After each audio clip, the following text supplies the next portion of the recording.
สวัสดีFC พี่น้องทุกท่านผมเมนูวันบ้านชาแนลผมเอาพ่อตอนเที่ยงผมเดี๋ยวมาเรียวนิดหน่อยครับผมครับมีเมนูวันบ้านของฝั่งมาตอนครับผมนะครับน้ำพริกปลาทูผมน้ำพริกปลาทูแบบแห้งครับผมเอาแบบแห้งๆผมไม่น้ำเลยพี่น้องเลยผมเดี๋ยวแบบแห้งครับผมนี่ผักลวกครับผมมีผักลวกปลาทอดครับผมนะครับผักลวกเขายังก็ได้ครับผมเขาซอยหรือเขาเหนียวก็ได้ผมร้อนๆครับผมมาเดินพี่น้องครับผมแซ่บคือครับผมครับเมนูวันบ้านชาแนลนะครับกินยังไงอยู่ไงสไตล์บ้านผมเอาเมนูแบบบ้านๆของมันของแท้วันนึงน้ำพริกปลาทูแบบแห้งครับผมมีผักลวกปลาทอดครับผมเขาร้อนๆนะโอ้แซ่บครับผมมาเดินพี่น้องได้ผมเมนูตอนเที่ยงผมวันนี้เอามาเลี้ยวนิดหน่อยครับผมฝากกดไลค์กดแชร์กดติดตามมาเป็นแรงใจผมเมนูวันบ้านชาแนลผมทางช่องยูทูบผมกดไลค์กดแชร์กดติดตามได้พี่น้องได้ผม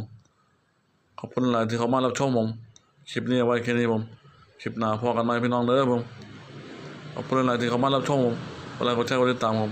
คลิปนี้ไปก่อนผมคลิปหน้าพอกันไหมเด้อพี่น้องเด้อผมขอบคุณหลายครับผมสวัสดีครับ